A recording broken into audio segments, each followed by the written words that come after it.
Merry Christmas, everybody! And in honor of the season, I decided to give a little Christmas present to my fans and do a bunch of small commentaries all in one, in the form of a top 10 list, specifically the top 10 worst commentaries of 2022. Over the course of the year, I have been all around the commentary community, and I've seen a lot of good commentaries, and more than a couple of bad ones, hence why a lot of my commentaries tend to be multi-degrees if you haven't noticed. These are my picks for the absolute worst of the year. I wish to also note that this is by no means any kind of objective list. There are some videos here that you may like, and if that's the case, that's perfectly fine. I also wish to note that just because somebody is on this list, that does not mean that I dislike them or even their content, it just means I dislike that one particular video that is on this list, unless otherwise stated. In fact, there are some people on this list whose content I normally enjoy. However, they just made one particularly bad video that was worth highlighting. And hey, it happens sometimes. If you are on this list, don't be discouraged from making commentaries in the future. We all make mistakes. We all make terrible mistakes. It happens. Just learn from this and you'll be fine. Lastly, I'm implementing a rule of one spot per commentator, but not necessarily one video per commentator. If that sounds kind of confusing, don't worry, it will make more sense as we go along, I hope. So, with all that said, let's get into this.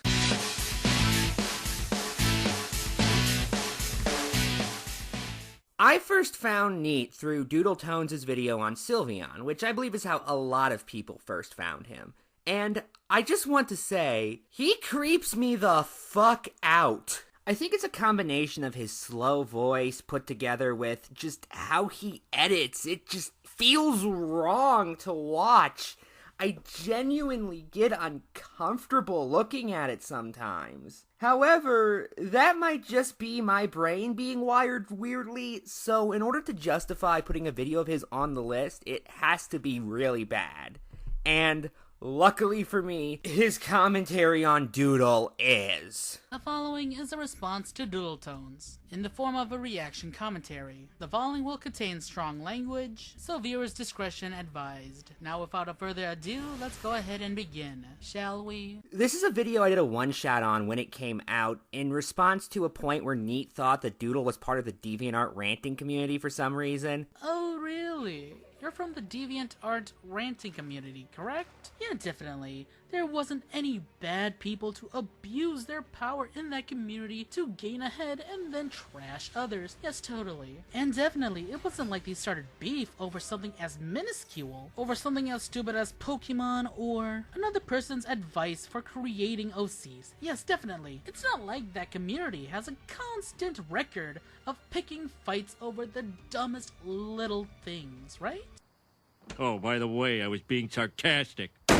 Well, duh. Which I think the thing I like most about that point is his constant sarcastic asking of, right? Correct? As he is saying something obviously and terribly wrong. Doodle Tones is not a DeviantArt ranter, and she never has been. I don't know where this misconception started, but Neat, you appear to be very misinformed. The DeviantArt ranting community was primarily inspired by Blackbuster Critic, and Blackbuster did not get along with the slideshow commentary community, saying about them at one point during his drama with them in 2012, if I'm not mistaken. I've exposed these people for jumping on the bandwagon, which is something that a lot of them criticize other people for doing.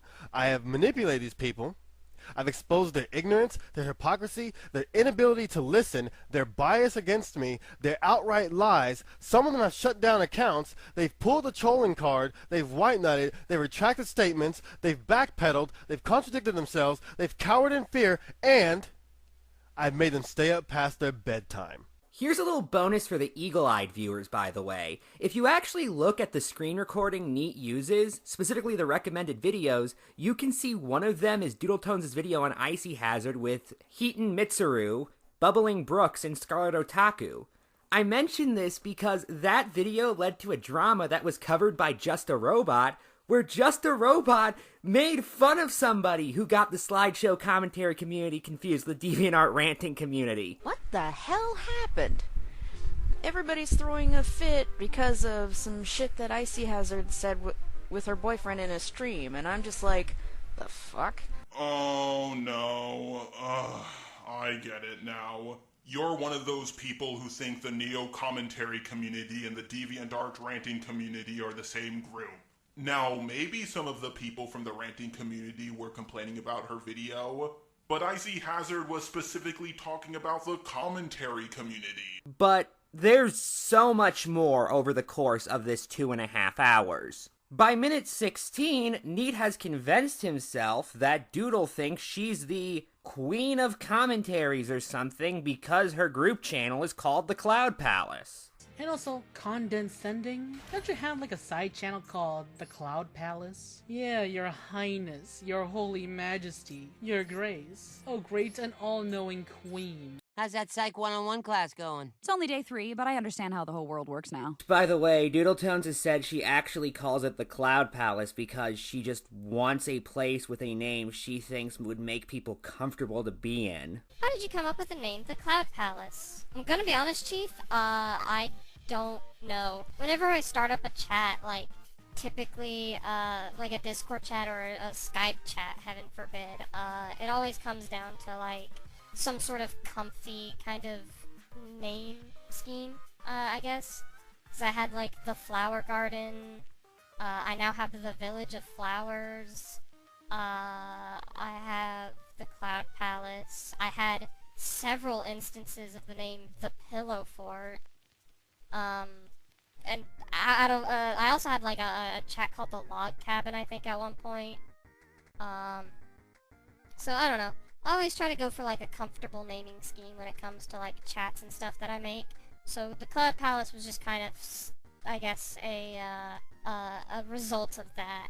You know, just kind of a comfortable type of name. Fuck, it's especially funny given this video revolves around the Sylveon drama, given in Doodletones' first video on Sylveon, she specifically made a joke about the fact that she was surprised anybody would want to imitate her because she considers herself so terrible. Also, why would anyone want to be me? Half the time, I don't want to be me. And then he spends like a minute talking about all the YouTubers he wants to fuck. I am not joking. And just in case people think that I'm being homophobic, transphobic, it should be noted that my #1 YouTuber that I really want to hook up with on YouTube is Jar. After Jar is Shady Durags, then Carmen Ryder. Strange, I would assume that I would have more female crushes on here, but honestly, YouTube has the most terrible pick of women. Like Tones, for example. She is such a turnoff. I am so happy that I was born with the ability to be attracted sexually to men. I swear, women with the same personality as Tones is just a major turnoff. I advocate for all men to at least try other men once, if you're desperate to settle for an SJW. Honestly, I'm more into women like Carmen Ryder. She is just so free and just so her that, you know, I can actually see that Carmen Ryder is just beautiful because of her personality. She is just so loving and charismatic and so chill about everything that I kind of wish there were more girls like her. I should note, Neat later had a falling out with Carmen after Carmen realized that Neat made several sexual comments about her while under the assumption that she was a minor. On January 19th, he made a tweet saying that he thinks Carmen is a minor. Keep in mind that Carmen along with myself are both legal adults, and we never faked being minors, so no one was committing entrapment. However, Neat at the time thought Carmen was a minor. Then, in the next screenshot, he says he wants to fuck Carmen. Now, this was after I told him that Carmen was a legal adult, so this wasn't something to be considered objective evidence. However, it really begged the question, for how long has he wanted to fuck Carmen? Keep in mind that prior to January 19th, he thought Carmen was a minor, which is already unsettling enough considering that Carmen isn't a minor and has never once faked her age. So, if he says anywhere prior to January 19th, that means he wanted to fuck who he thought was a minor, and that means he is in fact a pedophile. So I asked him how long he wanted to fuck Carmen. He says that ever since he became a fan of Carmen. When did he become a fan of Carmen? Well, you won't believe when. October of 2021, before January 19th, 2022, meaning he did in fact want to not only fuck, but also take advantage of who he thought was a minor, proving that he's not only a pedophile, he's also a groomer. How do I know he's a groomer? Because he talked to Carmen, simped for her, and has attempted to seduce her with naked lewd art of her. And it gets much better representation when you find out that Neat said they wanted to fuck Carmen Ryder since October of last year, and then said to another individual on January 21st, 2022. Why is this important? Because the next day on the 22nd, they went out tweeting about believing how Carmen was a minor. Now, I cannot confirm 100% if this is Neat being real or just trying to have people take the bait, but either way, it paints quite the repulsive soliloquy when you realize what's going on deeper.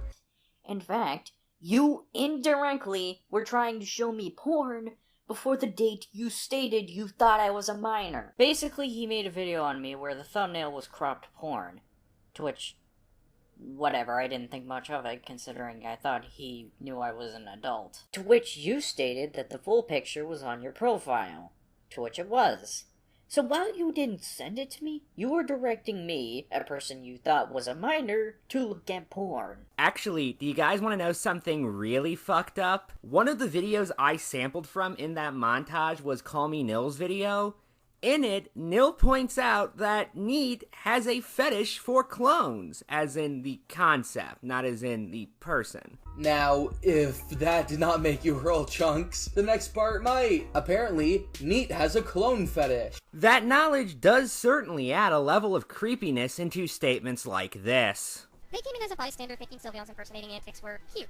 Yep, won't lie there. I think that the act of copying someone is just adorable. Like watching a flock of ducklings. What I find most amusing about these claims is the fact that Neat just blurts them out there without any kind of explanation or justification a good amount of the time. We'll just jump from him talking about how Doodle's wrong supposedly to how much he wants to fuck all these different YouTubers, which definitely makes this an interesting experience to say the least. Presentation-wise, it's also just a complete mess. A little advice for those of you who want to do screen recorder commentaries: don't. However, if you have to, at the very least, full screen the fucking video. This put together with Neat's constant fading just honestly looks incredibly annoying. That's the only real word I can use to describe it. Every time it cuts to him, we fade away from Doodle's video, and then separately fade from his house. His terribly drawn house, by the way. Seriously, color-wise, it's a complete mess, and that's not even getting into how badly Neat's OC clashes with the design of the house. But also, although I will give Neat some credit for trying perspective, he did so badly that it honestly looks like the appliances in the background are about a foot tall. And now the only thing I can think of is the shrinking hallway from Willy Wonka and the Chocolate Factory. Hey, the room is getting smaller. No, it's not. He's getting bigger. The stairs are also incredibly badly botched, to the point where it honestly looks like they're laying on the ground as opposed to going up to his video game. It just looks so unnatural. It's hard to put my finger on why it bothers me, but it just does. Here's it happening for two fairly short interjections, just to give you an idea of what it is I'm talking about. About this dude. Finally, we can get down to business. Because they've been a special brand of thorn in my side about this whole thing for a couple months now. Well, thank you for the compliment. So why is it so low on the list? Well, it's actually really simple. I haven't finished this video. Normally that would make it disqualified, however, when I can't finish your video because your editing is terrible and there's just nothing to your arguments, I consider that your fault, not mine. I was actually originally going to cover this video for Halloween, and I just found there was nothing there of interest outside of some weird and absurdly bad points. I can't watch this. I just don't want to watch this. It leaves me in some strange state of confused and creeped out that I just don't want to be in. And again, the fact it's 2.5 hours. Just fuck. I could barely make it 30 minutes in. I imagine if I had finished it, it would probably be number 1, but again, I didn't, so I just can't really feel comfortable putting it any higher than number 10. With that said, I also couldn't feel comfortable leaving it off the list entirely because of how terrible it is, and here we are. Anyway, given this video was a desperate attempt by Neat to convince people that he was right about a drama that Doodletones was objectively the victim in, I figured it would be best if I ended this by just reading out what Doodle had to say about this video on Twitter when it first came out. Because I just know people are going to come to me about this, dude, I'm only 7 minutes into Neat's newest video on me, and already it's a fucking disaster. You're from the DeviantArt ranting community, aren't you? No? No, I never was. Personally, I'm someone who advocates for making new accounts costing a sum of money to make. I feel like people would start cleaning up their act if they knew it was going to cost them financially. It wouldn't get rid of the problem, not by any means, but I definitely feel like it's a good way to reduce it. Oh wow, what a smart idea until you actually think about it for more than 2 seconds. More than likely, you propose this idea so that minors won't be able to create more alternate accounts. But in modern society, the internet has completely integrated into the modern school system. And due to COVID, the necessity for online accounts has increased. And yeah, sure, you could have multiple accounts for students. However, should the schools pay for those accounts? Or the parents? Or should the government? Are these their permanent accounts that will last them a lifetime? Would the giant tech companies like Yahoo or Google or Bing take advantage of this and actually charge more for accounts, due to it now being mandatory that people must pay for new accounts? Would transferring schools keep your old account or create a new one? What happens if a student forgets their password? What if their account gets hacked? Or if there was a data breach, in which shady companies are now sending these students spam. Thus, it's mandatory they create a new account to ensure students don't have their information taken or fall for a scam. Finally, we reach the parents. Let's face it, modern day parents don't give a shit what their kids are doing on the internet as long as they're out of the way. For the middle class, this is nothing more but pocket change. Or hell, society has grown accustomed to free emails. And if there is one thing to learn from prohibition, people won't take it lying down.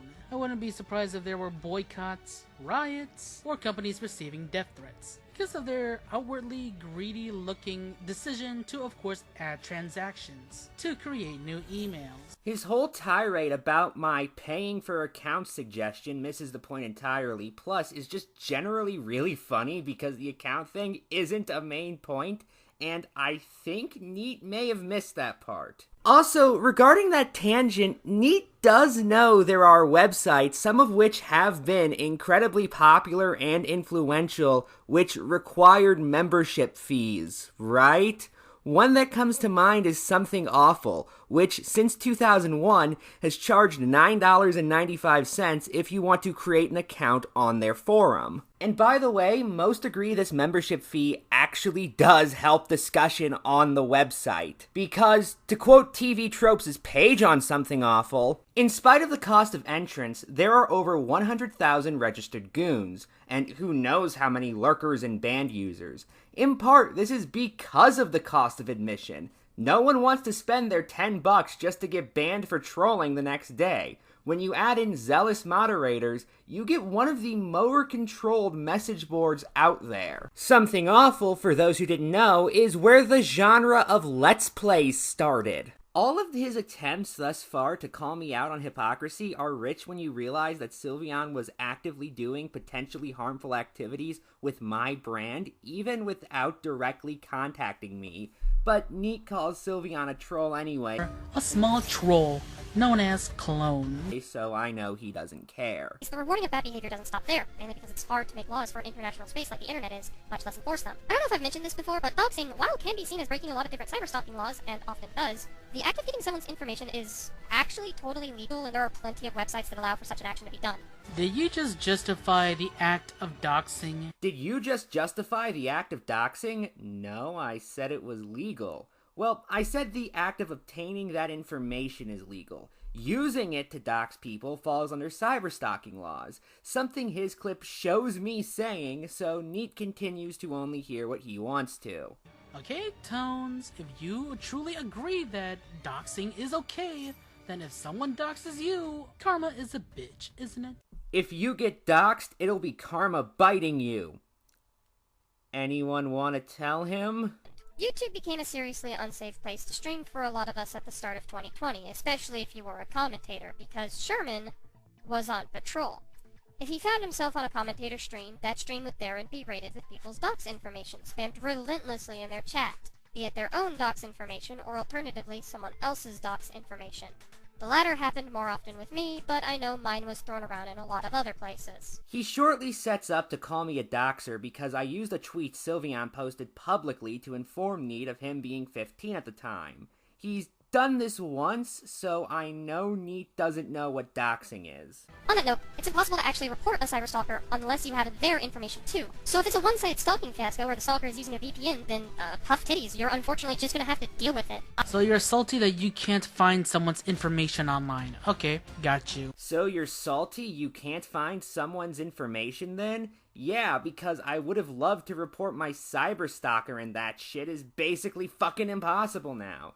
Don't assume that I just want to dox anyone who stands against me when I've made my intentions clear. Mind you, all of this is within the first 7 minutes. I do not imagine it will get any better. Oh yeah, it did. He tries using Digital Investigator to debunk my entire 8-hour video, cutting into the middle of me talking about it and ignoring my "guess fraud is legal now" follow-up to call me spiteful. There's also victim blaming and a complete dismissal of the harm Sylveon could cause to my name within the same interjection. Am I going to cover this video? Probably not. There's no point when Neat will trust literally every last word he feasibly can to strawman my stance and assume my character, so I'm not going to waste my breath.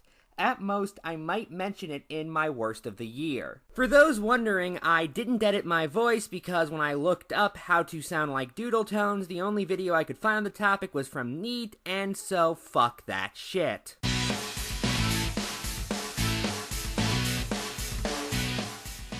Is there a term for commentating on a video that's a commentary on you? If not, then I'm going to call this kind of commentary self-defense commentating. Now, not all self-defense commentaries are bad. Keyblade Master and Luxter's video on Nintendo Meta Runner, for example, was very good, as was Boonslayer's video on Gal. Fuck, the second one is one of my favorite commentaries of the year. However, when they're bad, well, they're bad in the exact same ways. As such, I really feel like it's only appropriate to just list them all together. So this entry is exactly that. Just not particularly good self-defense commentaries that do things like dismiss points as opposed to actually arguing against them, or move the goalpost anytime they're backed into a corner. The exact examples I had in mind are Akumu's 2 videos on me, Shane Killian's 3 videos on me, Horace Toombs and Keyblade Master's video on Daisy Foxtrot, Natai's video on Umbrus, Sensitive Society's video on Mushroom Girl and Communist Creeper, and, for extra self-deprecation points, my own video on Starmik. I've covered all of these videos except for Akumu's 2nd video on me and Shane's 3rd video on me, and honestly that was just because I didn't have much else to say about them. There's just only so many ways you can say you missed the point of the person you're covering so badly that it's completely unrecognizable, or other such variations of the phrase. To go down the list real quick, Akumu's first video on me sees him trying to debunk my commentary on him by showing us his expertise in the Flat Earth movement. Flat Earthers believe the Earth is flat. And confirming my status as a transgender ally. He's a transgender ally, guys. He's got to get that fact out there. That's everybody's business. Everyone needs to know. Everyone needs to know. Also, who the fuck holds a gun like that? You look like you're trying to give yourself a makeshift lobotomy. Oh, there's also this part. I'm starting to notice a reoccurring trend when it comes to these identity politics-centered people. If they believe something, it's a fact, based on the fact that they believe it. If you disagree with that, that is fine. This is the internet. There are millions of people who are completely on your side. But don't sit here and act like this is something that everybody involved considers to be nothing more than a silly dispute over opinion. Yeah, quite possibly the most frustrating thing about this video is how Akumu completely missed my point. I wasn't saying that gender theory was some kind of fundamental axiom of reality that could never be debated or disproven. I was saying that it was just dishonest to treat arguments over preferred pronouns and if we should correctly gender people as silly disputes over opinions when in truth they are disputes about the factual reality of gender theory. Akumu even indirectly acknowledges this when he says that he supports science and therefore implies that I don't before talking about the flat earth again or something. Whether or not you respect the fact that I support scientific fact doesn't really matter because with or without your respect, it's still scientific fact. Science doesn't need your respect and it doesn't need you to believe in it for it to be true. Plenty of people believe the earth is flat. They may not believe that the earth is a globe, but objectively speaking, it's a globe. Anyway, after I made a video on him, Akumi responded with another commentary on me, which is very weird because he said at the end of his first video, so I have no intentions on getting into some fucking autistic commentary chain of who's going to get the last word so that we feel validated. I don't give a shit. Anyway, the rest of the video is more of the same, although this is a part I have not been able to get out of my head since I first saw the video months ago, and I'm going to share it with all of you.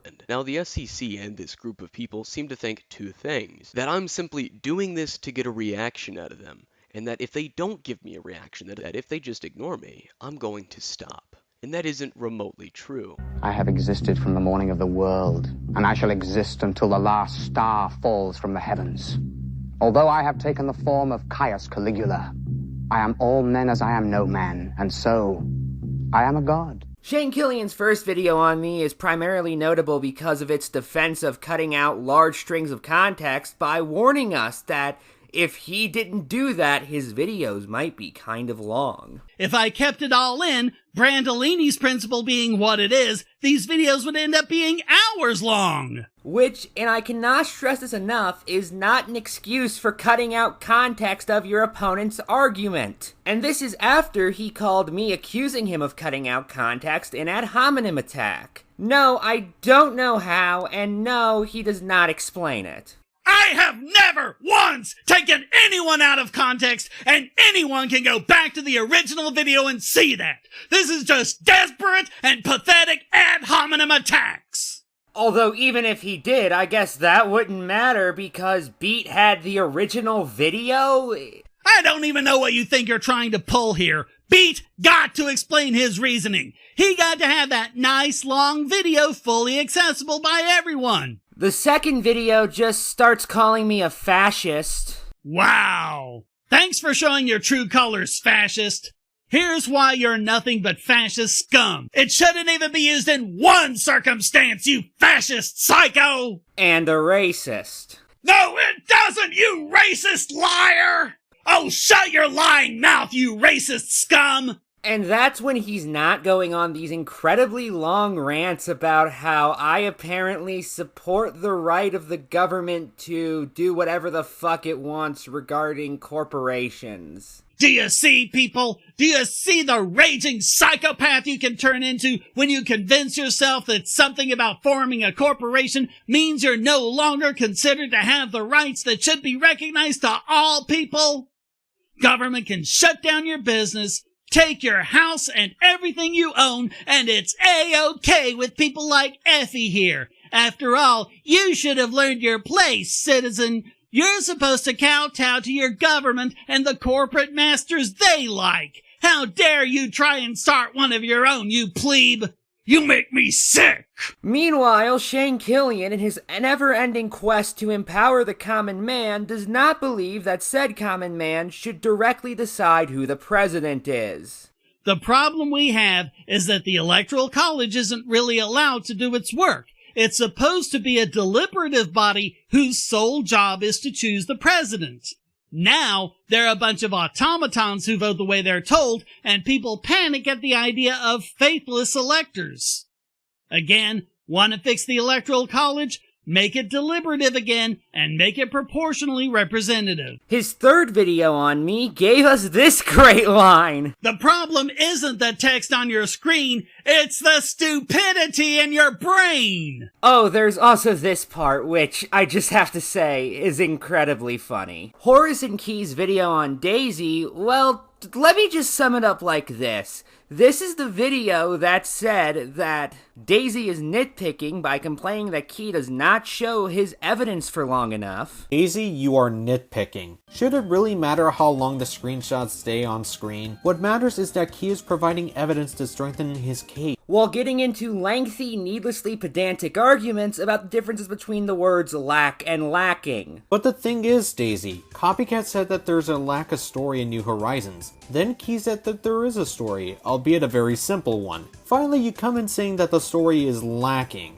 A story that's lacking and a lack of a story are not the same thing. And before you try to argue, oh, lack and lacking could mean the same thing in this context, so Copycat would still be right. No, not in particular, since lack and lacking have two different definitions to them. Considering lack means deficiency or absence of something needed, while lacking means wanting or deficient. Two very different definitions, so if Copycat was talking about the story being lacking, then he worded himself very poorly and chose a completely different word that butchers what he was trying to get across. Never mind how those definitions quite literally mean the same fucking thing. Regarding the accusations of nitpicking, there are a lot of points that essentially come down to, yeah, Key was wrong, but it doesn't matter anyway, so who cares? There's one part, I didn't show this in the commentary because this was after when I gave up, where Daisy points out that Hyrule Warrior Age of Calamity is a spin-off, not a prequel nor a sequel, like Key claimed first in the video and then later in a correction comment. To which their best response is, I mean, yeah, that was wrong, but like, who cares? Anyway, what does this have to do with what Key said? Key is bringing up how Zelda has been playable a couple of times in the Zelda games, and Age of Calamity being one of them. Sure, it is its own thing in the timeline instead of the prequel everyone thought it was, but she's still playable in it. Not to mention, even if this game is in an alternate timeline, the character designs and lore are still the same, minus the baby robot fucking with the space-time continuum, as they were in Breath of the Wild's past. So even then, I might be technically wrong on calling this game a prequel. At the same time, however, the game itself is still set in Breath of the Wild's lore. Essentially saying that Daisy's wrong to say they were wrong about one thing because they were right about other things Daisy was never arguing. And then there's the absolutely beautiful line of, too bad that this example only applies to speedrunners and not any regular person just playing through the game normally. Natai's video on Umbrus is, well, about as good as you can expect a video to be when it opens like this. Although, to be honest, I don't believe this will be my best received commentary of the year, and will be highly surprised if it doesn't get on Doodle's worst of list at the end of the year, even as an honorable mention. One has to wonder why he even bothered to make it in the first place if that's the case, but that's a different topic. And lastly, both Sensitive Society's video and my video were just people getting defensive and not really making points. I went through all of that because I seriously considered putting all of those videos on this list in one entry or another, and if I didn't lump them all together, combined, they'd make up probably most of the list, and I didn't want that, again, especially because none of these videos are particularly worse than the others. They just all make the same mistakes, sometimes in slightly different ways. This is not to say that none of these videos have any valid points. Some of them do raise good points every now and again.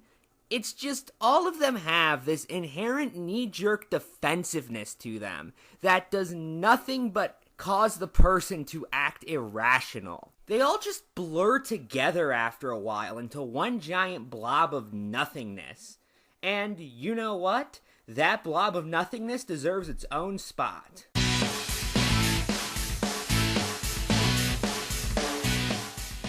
This has not been the best year for Spoctor. Between Hitten Mitsuru's video on him, Pink Robot's 5-hour video on him, which doubles as a documentary on his entire career, and Just a Robot's hour-long video on him, this man has not been well liked as of late.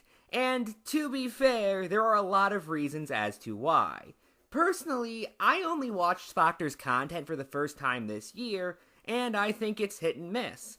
I still stand by his video on Birdie being one of the best videos of the year. With that said, his DID video was absolutely terrible, hence why I did a commentary on it. With that said, this is not to say that the people who are opposing Spoctor have made perfect videos all the way through. Isn't that right, Lin Lin? Allow me to introduce you to Spoctor, a very large member of the commentary community who is commonly held as quite the stand-up guy within the community. As one of the final remnants of the old DeviantArt ranting community who is still remaining today, there should be something that he is doing well here. And overall, I would say that Spoctor has outgrown the common flaws with that community, but unfortunately, there are a good few problems I have noticed in the way that he operates that I simply can't ignore. So today, I will be going over those issues I have to point out where Spoctor could be doing things better.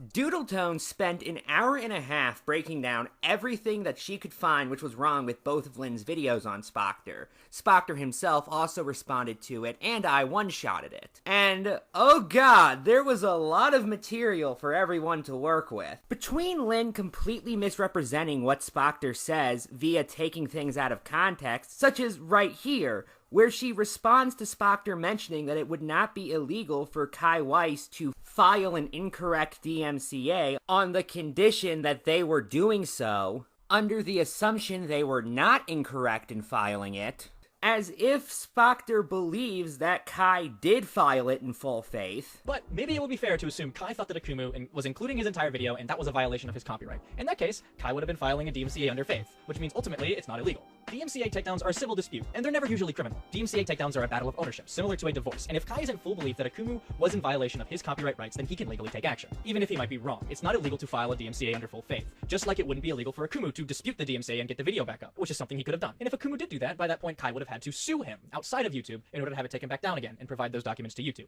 That's just how the system works. I feel like presenting the idea that Kai was making the strike in good faith is simply disingenuous at this point because of how, as we have previously established, that simply was not the case. They filed the strike to get back at Akumu. It had nothing to do with enforcing their rights in any way. Never mind that Spoctor went on in this same video to specifically say that's not likely, judging by Kai's actions after the fact. The point is, it's hard to look at this and see a fair-faith DMCA strike. It's hard to see this and realize that Kai didn't do this to try and just one-up his opponent.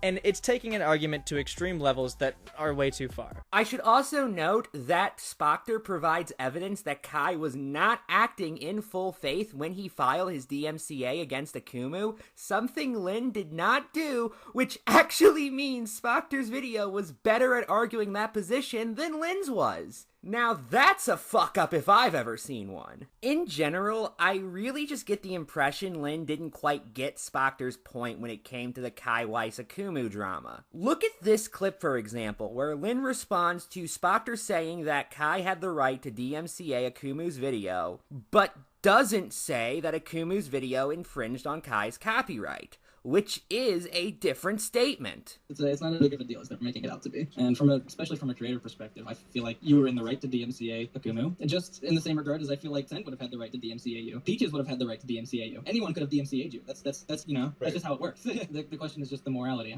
Should I do it? Should I not do it? And you just decided to do it. When that simply is not the case. To put it simply, a case of copyright infringement is a balancing act between 4 different factors. Given how Akumu's video did not exist for the sake of serving as a marketplace substitute for Kai's video, it was an uncommercial work given how his channel wasn't monetized, and the nature of the work itself, being a response video, means that using clips for context makes sense to do on Akumu's end, the likelihood of this not being determined as a fair use work is incredibly slim. Lynn responds by talking about the actual legality of Akumu's video. However, that's not what Spoctor is talking about. To put it another way, there's nothing illegal about challenging the legality of something that it turns out is legal. That was a mouthful right there. It's the flimsy comparisons, like saying Spoctor is wrong to say minors shouldn't do commentaries because of the fear of the people they'll encounter by pointing out that they could encounter bad people anywhere. However, if we accept that minors shouldn't join the space because they end up meeting unhealthy people, then that would also mean that almost any social event should be something that they should stay away from as well. Things like conventions, sporting events, cinema going, or even more mandatory things in society like education and general employment. Which are usually public areas where authority figures are present compared to the more individualized and, as a result, less restricted internet. I should also note that 2 of her examples, those being school and employment, don't actually make any sense because, as she puts it herself, they're mandatory to be a part of society. However, being a YouTuber is not mandatory. As such, there's a reason why we would accept more risk in one as opposed to the other. To use an analogy, there's a reason why somebody might be willing to undergo a heart surgery they need that has a 10% risk of complication, but not undergo a completely cosmetic surgery with the same risk. Because one is needed, the other isn't. And the completely making up fallacies fallacy. What, you didn't know about the completely making up fallacies fallacy? I just made it up! Seriously, after all of this time, I still don't know what the no bad tactics, only bad targets fallacy is. But also by throwing out the no bad tactics, only bad targets fallacy. Which, best as I can tell, is a reference to a now-deleted tweet from Movie Bob from 2014, which read, "Here's something you should know about me. I believe that there is almost no such thing as a bad tactic, only bad targets." Which, if that was what Lynn was referencing, she should have made it more clear, or just not quoted a tweet from somebody 8 years ago and expected the rest of her audience to understand it immediately. Why not just say Spoctor is only justifying this because he dislikes Akumu, given I'm pretty sure that's what you were trying to say? As opposed to just inventing a new term out of nowhere and expecting everybody to understand it. Which, I should note, is also completely detached from what Spoctor was saying, given that he didn't mention targets nor tactics in the part of the video that Lynn showed, and instead simply said that commentators should take intentions into account. Which is an entirely different discussion. And this kind of outlines an extremely unfortunate circumstance where commentary channels will hop on the mistakes of others so brashly when given the opportunity without even attempting to understand the whys of the situation. Ultimately, the whys are just important as the whats, because detailing why someone does a certain action will make or break the difference of this guy is a bad person versus this person was acting on impulse. You have to say why. It's important. At least to me, it's important.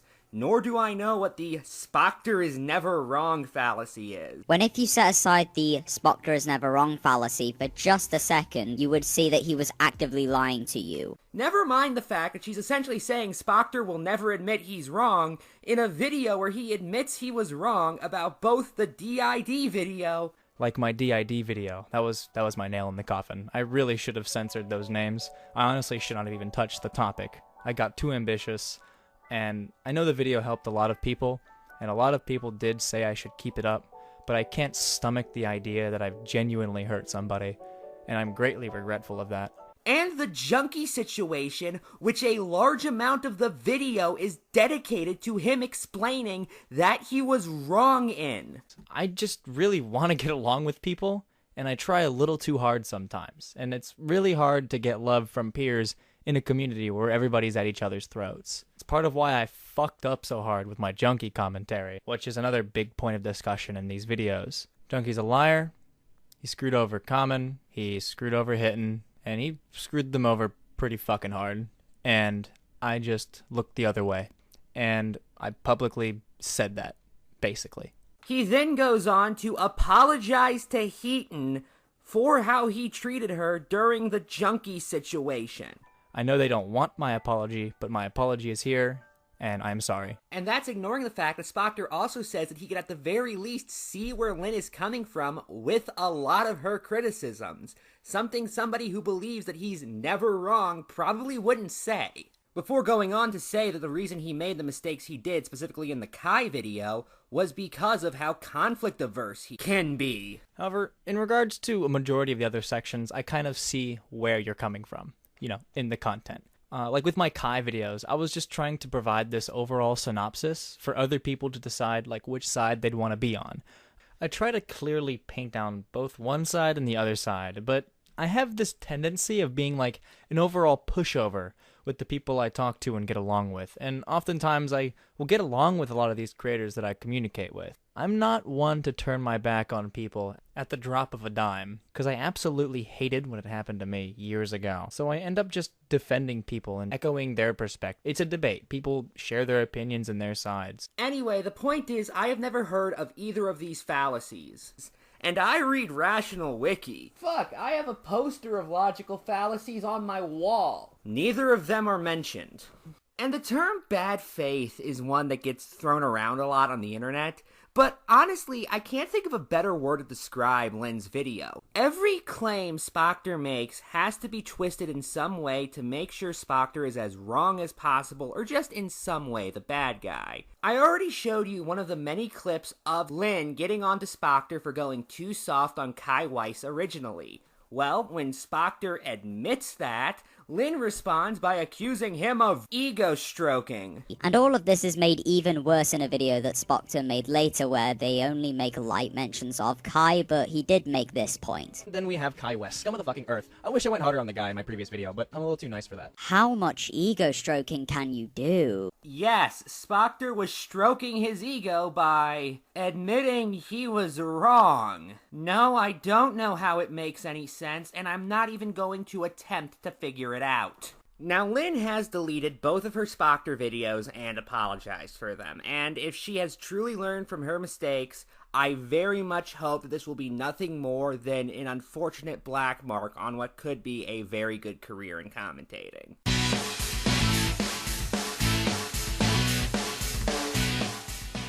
I've made it no secret that I absolutely love debunking transphobia. In fact, when I first started making commentaries, that was basically most of what I was doing on Medium. However, the medium of commentary does not seem to appeal to transphobes. I know, transphobes just don't like a genre where they have to actually listen to the opposite side and respond to their arguments with reason and facts. Wonder why that is. I mention this because Joe Kuhn is not transphobic, but his commentary on Neko Koda was fucking terrible. So here we are, and we are discussing Neko Koda. Koda, formerly a member of the slideshow commentary community, and formerly known as Kainu or the Dark Commentator. Let's just start with the most obvious thing.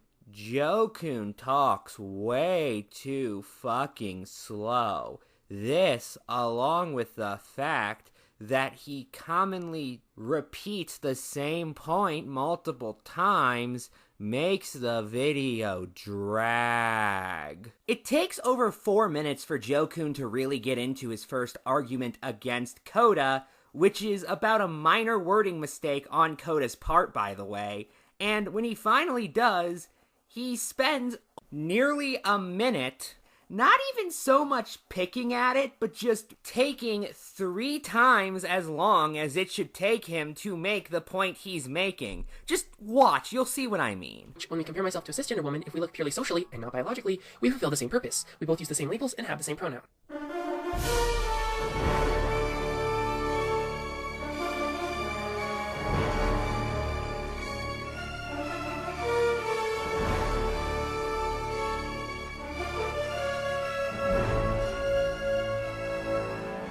Hold up. Wait a minute. Koda, what exactly is the purpose of a woman? I don't know, Koda, that statement leaves a lot of wiggle room for interpretation. Are you talking about being a caregiver? Are we talking about being a bottom in sexual situations? Because if that is the case, then I, Joe Kuhn, am the biggest woman ever. Furry community is like the Tupperware cabinet, all bottoms and no tops. Are we talking about making a sandwich, for God's sakes? What do you mean by you fulfill the same purpose as a woman? Casually leaving the door open for sexism, are we? And what's especially frustrating about that point specifically is Koda already answered Joe Kuhn's question before he asked it by saying, we have the same labels and use the same pronouns. We both use the same labels and have the same pronoun. This is far from the only example, by the way. Do you guys want to watch 3.5 minutes of Leah Thomas racing? Oh, you don't? Well, then I don't think this commentary is going to be for you. I think the one that annoys me the most is when Jokun discovers that a story Neko Koda referenced while talking about the gay and trans panic defense was from the Philippines, which is an interesting find, don't get me wrong. However, notice how I explained that in about 10 seconds. Compare that to how fucking long it takes him just repeating the same sentence over and fucking over again. Says he was unaware that Laud was trans when he accompanied her to a motel. He claims that upon discovering her penis, the two engaged in an altercation. He then choked her until she stopped moving and left the room. Well, you see, that is a massively fucked up case right there, but, doesn't that say right there that this case is, in the Philippines? When did a case in the Philippines equate to, yes, you can get away with killing trans people in America? This wouldn't be a problem if you weren't citing earlier an American lawyer defense. The Philippines is a completely different country. You can't just Better Call Saul in the Philippines, Coda. Oh, you can't? You can't? Okay. I don't think you can, guys. I need you guys to know. I don't think you can. I also want to point out that Coda's screenshot doesn't actually say the story is from the Philippines. It just says the transgender woman in question was Filipina. Now, I managed to find the article that Coda put on screen, and it was a Slate article with the headline, "Marine who allegedly killed trans woman claims he was defending his honor." And although the story did actually turn out to be from the Philippines, although again, Coda's screenshot didn't necessarily prove that, so I'm still going to criticize Jokun for either jumping to that conclusion or coming to that conclusion with evidence he did not show on the screen. But the article also notes that the Philippines allows this legal defense to be used. To quote from the article, "The American Bar Association has issued a resolution calling for the abolition of the gay and trans panic defense, although thus far only California has heeded its call. For now, these absurd, unprincipled defenses remain available to most attorneys in the United States, and in the Philippines, Pemberton is absolutely free to deploy the trans panic defense to mitigate the severity of his crime. If he can convince the judge that he grew violent because Lord deceived him, his prison sentence could be reduced up to 28 years. That would send a clear message to trans victims of violence across the Philippines. You had it coming." The next thing I want to note is the citations that Jokun uses. Now, I have an extension on my browser called Shimagani, which allows me to see if people have marked a certain website or person as pro or anti-transgender. If they're marked as red, they are marked as anti-trans. As such, you can imagine my disappointment when I saw 4W as one of his sources, given that is not only an anti-transgender website, but an open turf website. Their submission page even specifically says, 4W now offers a platform for any woman to publish articles relevant to our feminist and heterodox audience. We are always looking to expand our base of contributors. If you're a radical, gender-critical, or fourth-wave feminist with a story to tell, we want to hear from you. I should note, by the way, that 4W article had the headline, "Trans-identified male inmate groomed, raped, developmentally disabled female inmate," which is quite the headline, I have to say. I specifically want to notice the use of trans-identified male in reference to a transgender woman, which is an explicitly transphobic thing to do. It doesn't help that this article was written by noted lying liar Anna Slatz, and if you would like to know more about Miss Slatz, I wrote 2 articles responding to an article she wrote on another transphobic website, Redux, regarding John Money at the start of the year. Link to both of those will be in the description.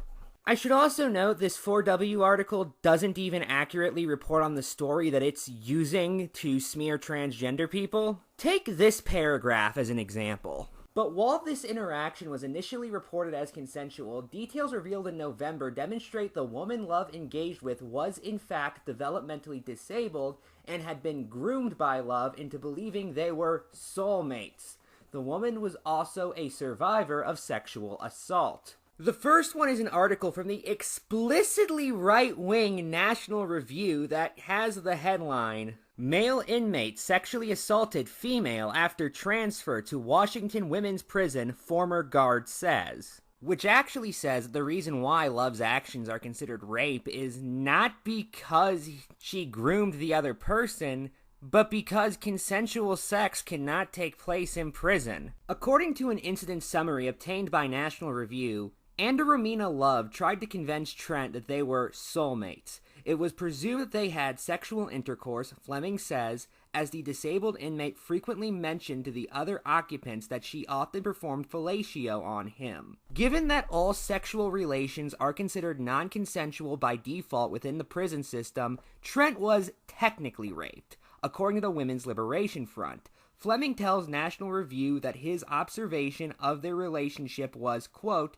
a predator-victim interaction post-assault, rather than, quote, two inmates in love after having consensual intercourse. The same claim is essentially repeated by their other source, an MEAWW article with the headline, Princess Zoe Marie Andromina Love, male rapist who identifies as woman, rapes disabled inmate. Andromina Love had convinced the woman, who had the disposition of a young child, that the pair were soulmates. The disabled inmate frequently mentioned to other occupants that she often performed fellatio on Andromina Love, and it was presumed that they had sexual intercourse. According to the Women's Liberation Front, Trent was technically raped as all sexual relations are considered non-consensual by default within the prison system. Fleming said that their relationship was, quote, a predator-slash-victim interaction post-assault, rather than, quote, two inmates in love after having consensual intercourse. With that said, this detail is not mentioned in the 4W article. His first source is an article from Fox News.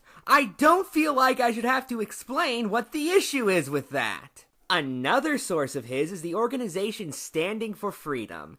Here is how they describe themselves on their About page. The Standing for Freedom Center exists to uphold the Christian faith and defend America's Constitution. We honor human dignity, individual liberty, limited government, and free markets. The center serves to inform all Americans in matters of faith and liberty, and then deploy these faithful men and women across every medium and platform to protect and defend our strongest held beliefs in every facet of society. Now, to be fair, not all of his sources are transphobic. In fact, the rest of his sources aren't transphobic.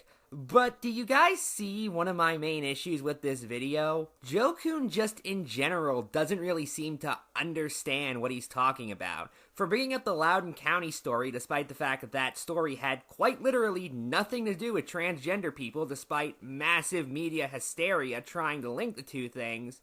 Here is a full article that reported a case where a trans girl in a school setting has actually raped a cis girl. The 9th grade student had been sexually abused by, in her words, a boy in a skirt, who was a trans person who identified as gender fluid. The article also states that the case happened in May of 2021. However, it was reportedly not disclosed at the time, as an important law conveniently for trans students being able to go into their identified gender's bathroom was about to be passed. The school board also reportedly denied the act ever happening. A superintendent, Scott Zinger, said, I think it's important to keep our perspective on this. We've heard it several times tonight from our public speakers, but the predator transgender student or person simply does not exist. Yeah, that's not even close to what happened. Here's some more news explaining the story while responding to claims made by both Scott Smith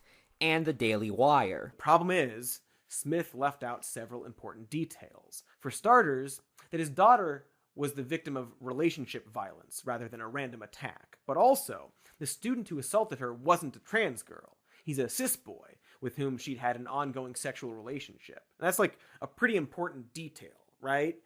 So while it's true that the boy was wearing a skirt when he entered the bathroom, it was likely as a quick disguise to thwart any nearby faculty and not because he was posing as a trans girl to ambush his victim. To this weird point about how defenses mean you're already convicted for a crime?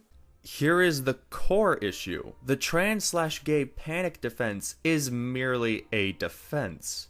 This is something a lawyer would use to defend someone from prosecution. Key word is defend someone from prosecution, meaning that the person would be prosecuted and can/would still be charged with murder. Which, I mean, I guess, but charging someone with a crime doesn't actually do anything in of itself. A conviction would do something. And a defense would be something used by a lawyer in hopes of not getting their client convicted. I genuinely had no idea what the fuck Joe Coon's point is, and you can check the video. I promise you it doesn't make any more sense with more context. Also, Joe Coon continuously insinuates the gay and trans panic defense doesn't actually exist.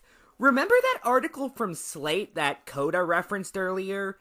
Well, here's a paragraph from that Slate article that Coda used earlier, you know, the one about the case in the Philippines. It was in the Philippines. You can't better call Saul in the Philippines. Remember it, Joe Coon? Remember it? That I think Joe Coon might find interesting. These laughable excuses are sometimes well received by juries. In the United States, the trans panic defense helped to mitigate the punishment of a high schooler who shot a trans classmate execution style in front of his entire class. It also reduced the sentence of a man who bludgeoned a trans woman to death with a fire extinguisher. The gay panic defense has a similar illustrious history. Most notably, it was successfully deployed in a case where a man decapitated, dismembered, and immolated an openly gay man. The police investigator on the case said that, quote, people who live this lifestyle need to be aware that this will happen. He then goes on to call the District of Columbia a state. Not to mention, here is a real kicker to this claim. The gay/trans panic defense isn't legal in every state.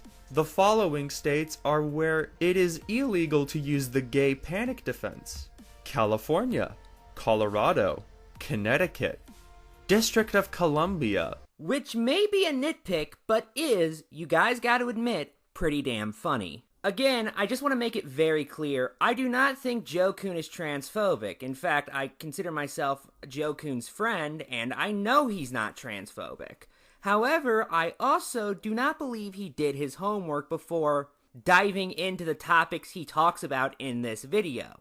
And that led him to cite terrible people and say absolutely ridiculous things. It was a mistake, we all make them, but dude, this was a big fucking mistake.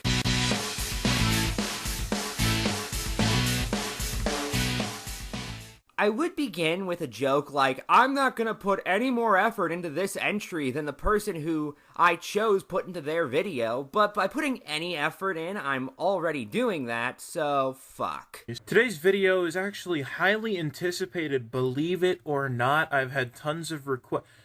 Who the fuck am I kidding? Nobody even cares about this person. Anyway, today's video is on doodle tones. I've been meaning to make this video for a while. Honestly, this video is just everything I don't like about mediocre, leafy, cynical gameplay commentators. You know the kinds I'm talking about. The people who just interject, not with arguments, nor even jokes, but instead just declarations that their opponent is stupid. You see? You see? Your stupid minds! Stupid! Stupid! In the case of Kumo's video, the honestly most interesting part is the fact that he forgot to mute a different source of audio when he screen recorded the first of Doodle's video, which at one point means you can't hear Doodle's video because of how loud the music is. Always great when someone opens a video with ad hominem attack. Now I don't have a problem with ad hominem attacks, but here's the thing, Doodle Tones does. In her video on Pika-chan Gamer, she complains about him doing the same thing, yet she's doing the same thing to Jar. You're such a hypocrite.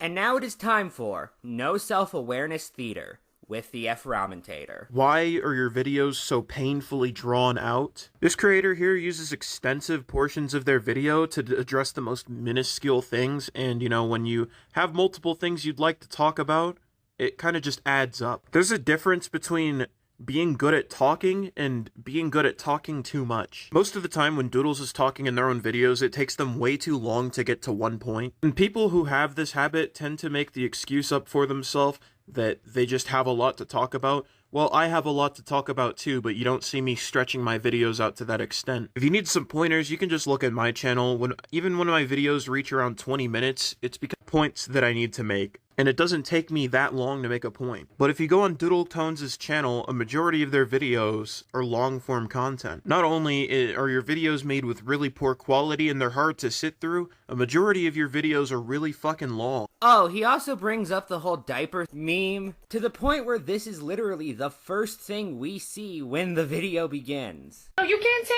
by the way I awkward walk, I'm gonna shit my pants, there's no time to talk. A fuck came out, yeah it was funny, and I'm standing there, but my butt feels muddy, and it's alright, it's okay. Please step out my fucking way, you can try. Although, he also brings it up at the end on its own in a method that I swear I honestly thought was a parody of itself the first time I saw it. Just watch. And I guess with that said, the next and final thing I want to talk about in this video is, Diaper Tones here has a diaper fetish. Wow, man, way to get the hottest memes of 2016. You gonna have Dat Boy next? Here come Dat Boy, here come Dat Boy, here come Dat Boy, here come Dat Boy. Kumo's content has gotten better since this. In fact, his videos on Breon were pretty damn good. However, this video is just so unbelievably mediocre that it ironically wraps around to being absolutely terrible. And that's really all I have to say about it.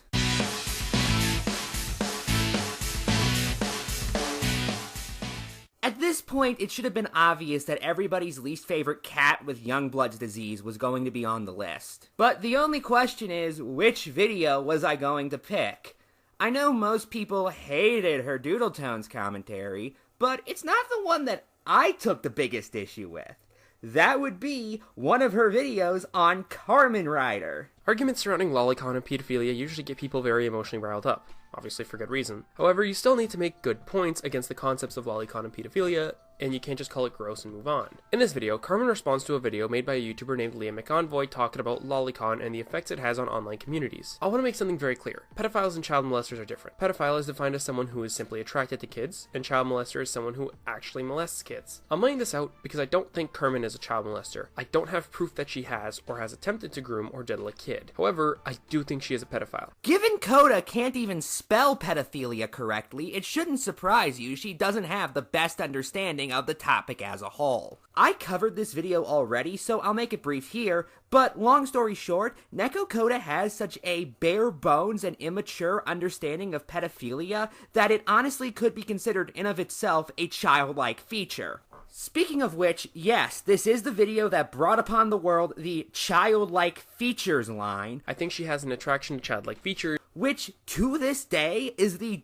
dumbest attempt at calling somebody a pedophile I've ever heard. This put together with just its purely aggressive nature. Why are you trying to downplay this, Carmen? Why are you trying to write off Liam's analysis of these people? Makes it unpleasant to watch. Genuinely, this is one of the worst videos I have ever covered, no doubt in my mind, because of just how needlessly accusatory it is. It opens with calling Kamen Rider a pedophile and then looks for any excuse it can to continue calling her one, no matter how flimsy the justification is.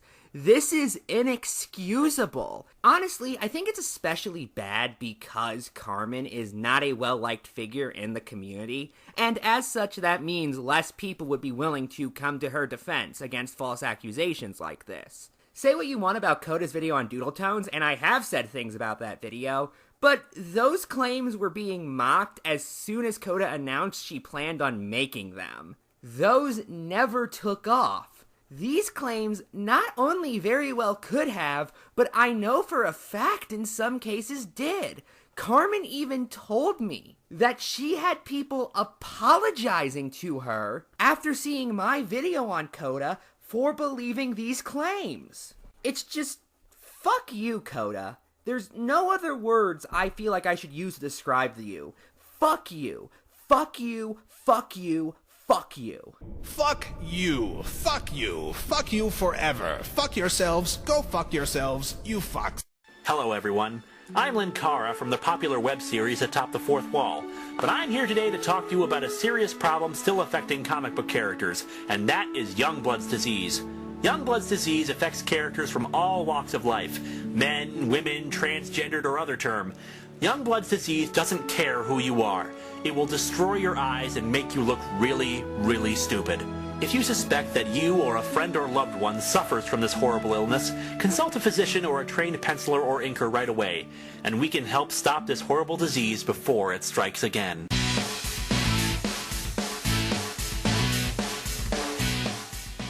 One question that is often asked by commentators is, how mean is too mean for a commentary? Now, I'm going to be blunt and say I don't have the answer. I've crossed the line before, and so have many of my favorite commentators. Nobody really can put their finger on where the line is, but they can definitely put their finger on when it's crossed. And if you want to see that line being crossed in full force, well, I recommend you number 4. That it is at the core of who you are. You are fucking corrupted by hatred, malice, and spite. Okay, let's address an elephant in the room. Like many of the videos on this list, I covered this on my channel. However, in said commentary, I called this the worst commentary of the year. Now it's only the 4th worst commentary of the year. Some of you might be wondering why that is. Well, a couple of reasons. The biggest one being Boone's video on Gal, which caused me to look at this video in a new light and reconsider some of my criticisms against it. And you know what?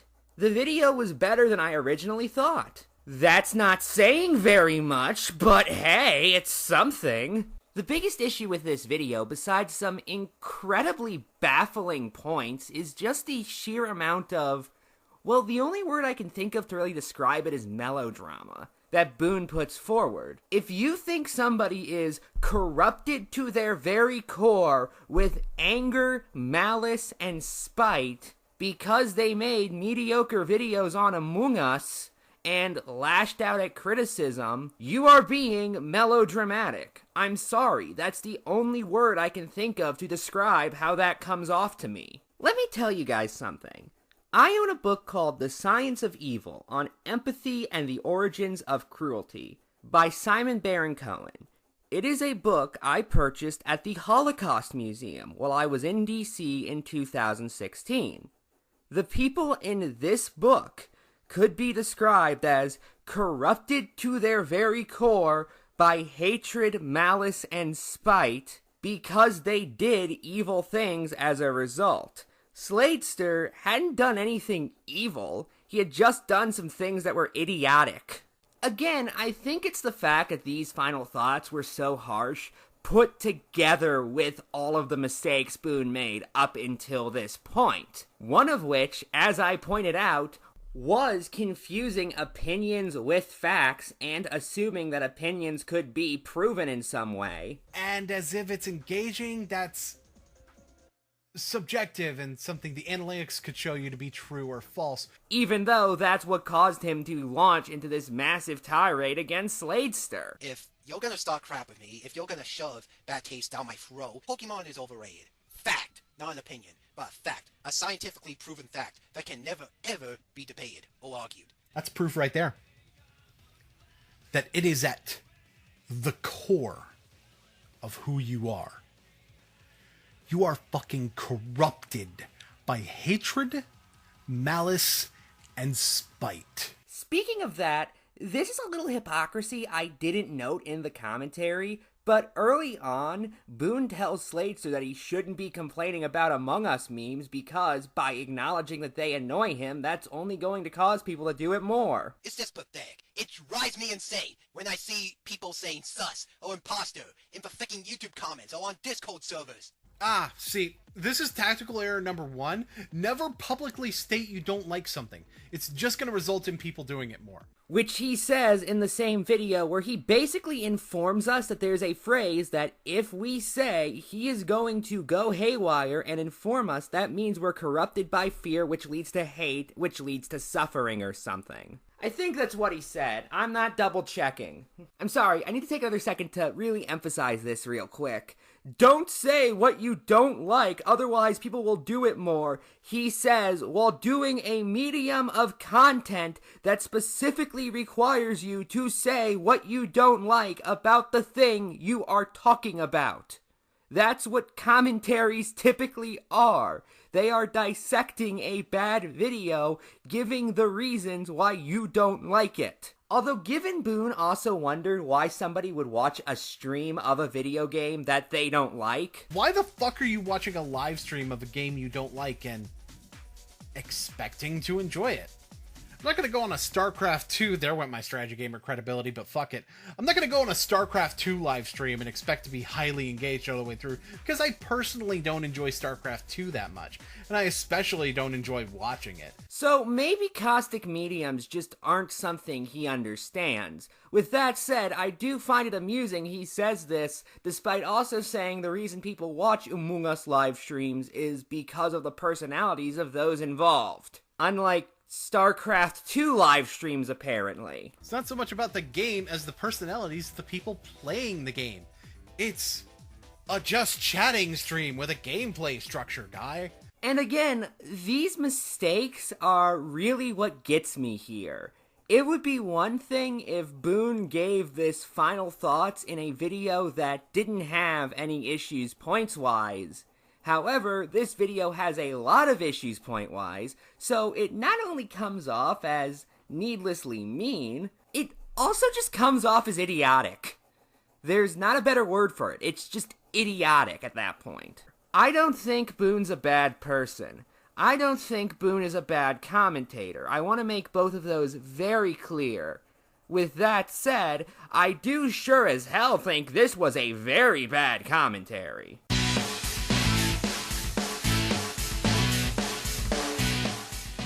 Okay, so I found this video come up onto my recommendation page, how bi-lesbian discourse is stupid, from a channel named xxmushroom.girlxx, and I did watch the video, and it's grossly spreading misinformation that I had to say something as a non-binary lesbian individual. God, this video is fucking terrible. The fact that Crying Blossom begins this video by saying they want to educate Mushroom Girl before going on to not actually argue anything just pisses me off to no end. Especially given that she ends by saying that Mushroom Girl shouldn't even have an opinion on the topic. From your own mouth, you're bisexual. So why are you discussing this and deciding what is and isn't harmful to us lesbians? It's not your place to decide if it is or isn't. In fact, they say it twice. That's how much they say it. Mushroom Girl is not a lesbian. They are a bi individual. And so they should not be talking about lesbian issues when they have no idea what we face and what we feel. Look, I've made it no secret, I have absolutely no tolerance for gatekeeping in the LGBT community, or whatever you want to call us. However, even if I didn't have such a vitriolic dislike of it, this video would still just be terrible. This is not a video that wants to convince you of its points. It's a video that wants to convince you to shut up. That's what it comes down to.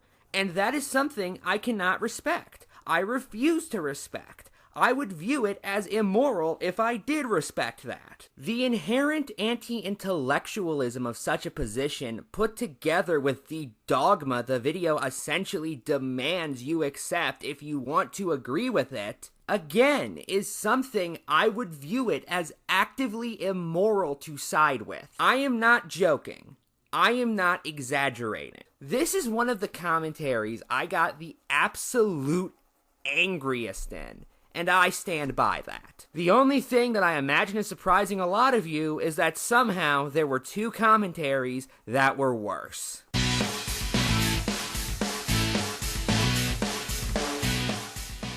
The whole drama between Carmen Ryder, Neko Koda, Septipause, Lio Convoy, and I eventually got thrown in there, was a very long one with a lot of moving parts that, to be blunt, I don't have the time to recap right now. All you need to know is Carmen, through needless douchebaggery, nearly caused somebody to take their own life.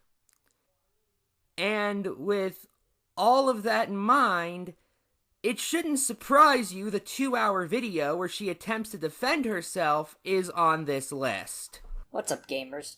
Carmen Ryder here to debunk what the cat dragged in. Now, I was planning on releasing a full multi-hour long video about this incident from the start, but in order to address what's being said, I figure I might as well cover this. Carmen Ryder's video on Coda, a video so full of lies it took myself, Call Me Nil, and Septipaws 3.5 hours to parse through all of them. Let's start with the most noticeable issue. The thumbnail for the video sees Neko Coda being raped. Carmen has explicitly said that is what this thumbnail is supposed to be. She even defended it at the end of her video. Oh, and if you're here to get mad over the thumbnail, Septi made rape joke memes involving me and Coda as well, so yeah. Don't be a hypocrite. I wish to remind you all that Neko Coda is a victim of rape. Carmen, and I really do mean this, the fuck is wrong with you? Her defense, I should note, doesn't even make any sense as a comparison because Septi was doing it for the sake of a meme while Carmen was just depicting it. Even if you don't find rape jokes funny, everyone would concede there's a difference between making them and making I spit on your grave if you catch my drift. But even if these were equivalent, let's really think about what this means. So, Carmen thinks her actions are comparable to the person who she spends most of this video criticizing and calling a liar. Sigma move on Carmen's part, I gotta be honest. Other highlights include her heavily implying that Lio Convoy is a pedophile because he's against Lolicon. I'm not kidding, that's honest to God one of her reasons. Oh, right, I forgot to mention, Lio is an anti-lolly. And we all know how anti-lollies are the most law-abiding citizens.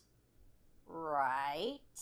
She then goes on to spend 7.5 minutes playing clips of, I guess, stories of people who are against Lolicon also turning out to be predators. Oh, and as for the examples, well, the very first one is a clip from One America News, specifically a segment hosted by Jack fucking Posobiec regarding a man being arrested for soliciting sex with minors.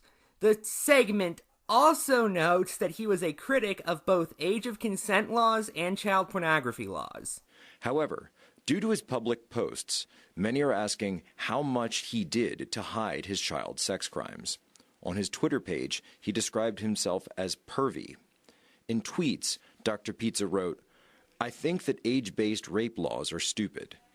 He has a long history of public tweets that disturbingly show support for other forms of child abuse. In response to all of this, Twitter has not taken down Dr. Pizza's account, but it has removed his verification check. Perhaps even more disturbingly, One American News obtained archives of an internal message board from his company, Ars Technica. There, journalist Dr. Pizza advocated for the legalization of child pornography and the decriminalization of those who view child porn. He wrote, "All child porn legislation is illogical and unnecessary." He engaged in extreme debates with Ars Technica colleagues about why child pornography should be legalized. What is further shocking is these posts date back 20 years to 1999. I should also note that just before this point, Carmen got onto Lio for heavily insinuating that Carmen's a groomer by saying that even if he never directly said it, he did imply it. You never said it, but you very much implied it. You did the Daft Pina thing. Only to then say that she's not calling Lio a pedophile. So, I'm gonna make one thing clear. I am not saying that Lio is a pedophile. He isn't. I have no proof to say that he is one. These claims might make you think that, but I want to make that clear because unlike Lio, I don't try to lie about people by omission because I can't argue for shit. In between playing 7 minutes worth of people on his side being pedophiles, I guess, I assume that was the point of that segment, and calling him somebody who abates and helps pedophiles, albeit accidentally. Starting off, Lio got banned from Harley's server for doxing predators. You may think, why care about predators? And to that I say, I don't. But staying outside of your legal limit can cause problems for any possible investigation. An investigation is what you want to happen when exposing child molesters. That way, the offender can get put in jail for their crimes. This proves that either Lio is only exposing nonsense for clout, or is completely and dangerously more irresponsible than I allegedly am. He also likes adopting underage girls off the internet as daughters. He also helped a girl move out of a troubled home, and in doing so, foolishly and accidentally moved said girl into the home of her groomer via GoFundMe. And when rightfully questioned, Lio lied, saying he made a police report and the police did nothing, yet he provided no proof of the report existing. People then rightfully called him out on his behavior. He got defensive and tried to fuck with people who dare raise questions against him. Oh, and he doxed an underage girl because she got mad at him. Basically trying to ruin her life to teach her a lesson. Oh, and the Senate is infamous for starting raids against randos on 4chan. Oh, by the way, yeah, all of her sources for those claims are just anonymous 4chan posts. Great research skills there, Carmen. I should also note that Carmen can't even report on these screenshots correctly. This one, for example, doesn't say that Lio tried to get Mintheart, who was the actual girl, by the way. I don't know why Carmen didn't say her name, into the home of her groomer. Just that Joshua Vita, who was Mintheart's groomer, was involved with the GoFundMe. Those are very different statements. Now, Vita was involved with that GoFundMe, don't get me wrong. In fact, he started it. And for that matter, Lio did work with him. So why did Lio work with a groomer? Because he didn't know Vita was a groomer yet. I want to be clear about something here. None of us knew that Joshua was doing all this stuff with kids. If I had known, I would have drowned him at BronyCon myself. As for the claim that Lio adopts underage girls, well, that's just not true. Lio has 4 people he considers his children, all of whom were adults when he took them in, and one of whom is not even a girl. Whoops. This, put together with the fact that this is the video that brought Coda's cheating allegations to the public. When Coda was having sexual interactions with me, it turns out she was actually cheating on her partner. Her girlfriend didn't know about her having sexual conversations with me, and I didn't know her girlfriend had a problem with it till today. Now you may think, but Carmen Ryder, don't you have a girlfriend too? Yes, I do. But I'm in an open relationship. Me and my girlfriend can fuck around all we want, and neither of us will care. Hell, we even had a third at one point. Coda doesn't exactly have that. She had an open relationship, sorta, but with some terms. Basically, Coda broke one of the terms, with not just me, but with multiple people. Allegations which Carmen had no right to bring forward, especially without doing any kind of journalistic inquiry, which she later admitted to me she didn't do, meaning she was doing nothing more but passing along rumors. I think what especially gets me about this video is, it's just obvious that Carmen is in the wrong here. It is pathetically obvious to anybody who understands the situation that Carmen was the bad party. And all she had to do is say, yeah, you're right, I was insensitive, I apologize. And most people maybe wouldn't have forgiven her, but at the very least wouldn't have held a grudge against her. Instead, she doubled down and doubled down and doubled down and doubled down. And in the process, she proved herself to be one of the worst liars, and I mean that in the sense that she both lies a lot and is terrible at lying, the commentary community as a whole has ever seen. It's also another case of the only people who would find such things justified are people who understand the situation, but the problem is anyone who has even the slightest understanding of a situation knows that Carmen is lying. If you don't know the situation, then Carmen is going to appear as overly aggressive for no real reason, and if you do know the situation, she's going to come off as a fucking liar, because she is. And this is put together with its 2-hour-long runtime, which you just feel every fucking second of. As you listen to Carmen grasp for points that are just purely nonsensical. This is a video I genuinely had to watch in multiple sittings, because I was just so frustrated each time I tried to. I actually was in physical pain at one point from this video. Carmen hasn't uploaded anything since that video she did on Septi's call with Nil, and I think she said her next video was going to be a response to Septi Paus's 3.5-hour video on this, in which case, God have mercy on all of us, and I say that as an atheist the very day that video drops. That is not going to be something I'm looking forward to.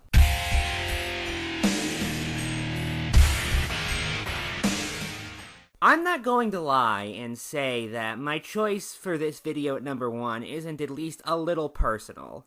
This is a video that multiple people have tied me to, and a video by somebody who I have a series of grievances with. I am not going to pretend otherwise. However, I promise you that even if that weren't the case, this would still undoubtedly be number 1 because the video is fucking terrible. And I really do mean that. It is atrocious.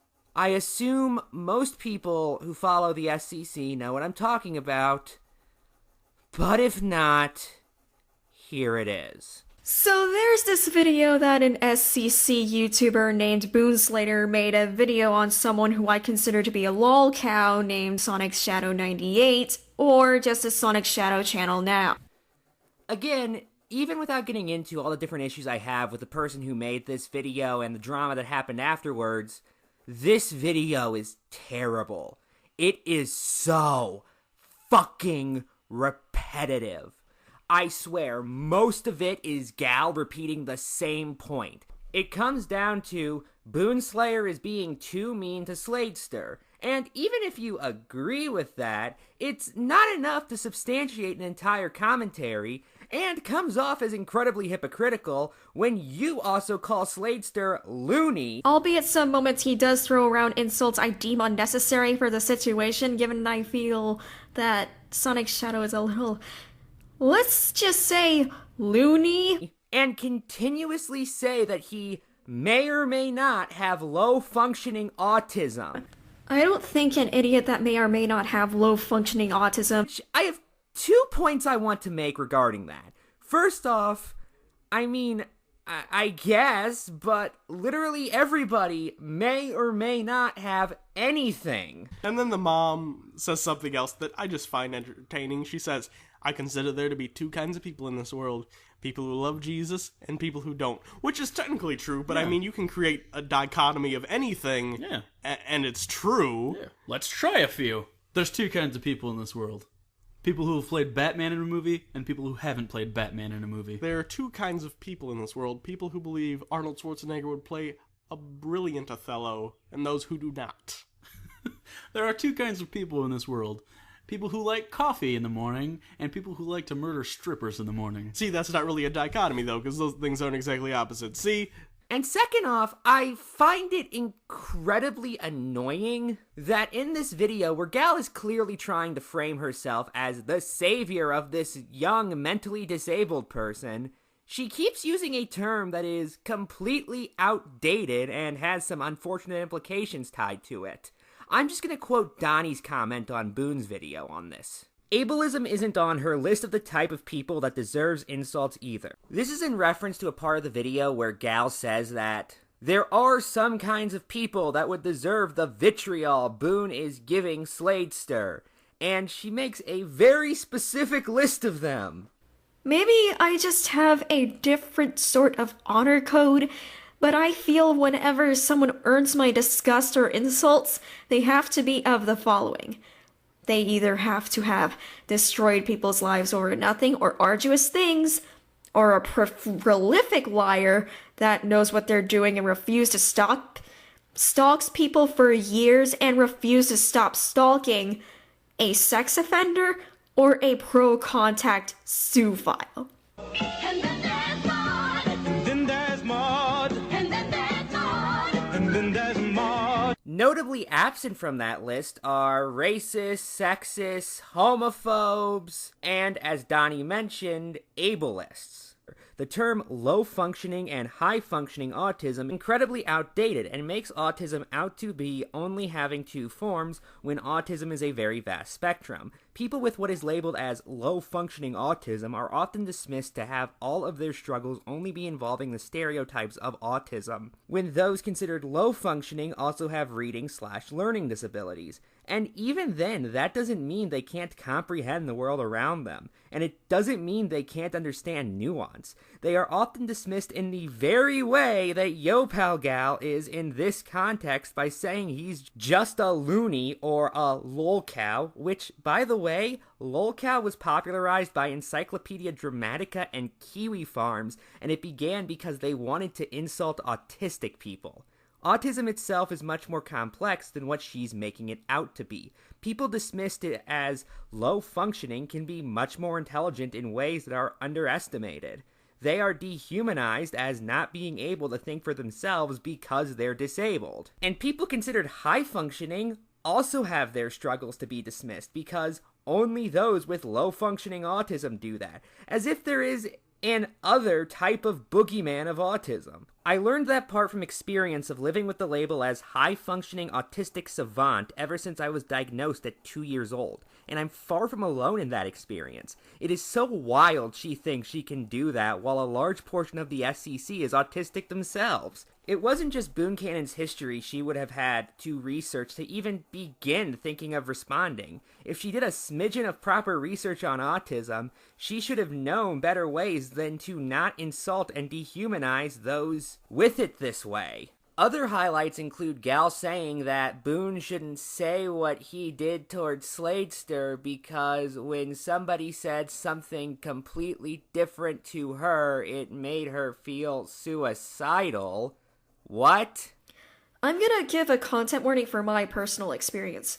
For example, when I was told I was never going to change or that I was a lost cause, I broke down into tears. I cried almost every night. I self-harmed. I even tried to kill myself by trying to pry open a window or jump or access my father's gun safe. I hated that everyone hated me and still hates me. This shit hurts. Never mind how Boone didn't say Sladester was a lost cause or was never going to change, but simply said that Sladester was not going to listen to Boone with his current mindset. Which, again, is a very different claim. What especially bothers me about this point is the entire point of calling Sladester low-functioning autistic is to, at the very least, heavily imply that he has a lesser mental state than either Gal does or Boone does. And yet, Gal is drawing a direct comparison from her own mental state in a completely different situation to Sladester's mental state, despite the fact that Sladester's mental state is supposedly so vastly different from ours that any reaction he'd have to the same stimuli would be totally different. Mental states are complicated. You can't draw easy comparisons like what Gal is desperately trying to do here. And by the way, I got onto Boone's video for being melodramatic. Gal's video is much more so. From the opening where she says she is afraid of the SCC.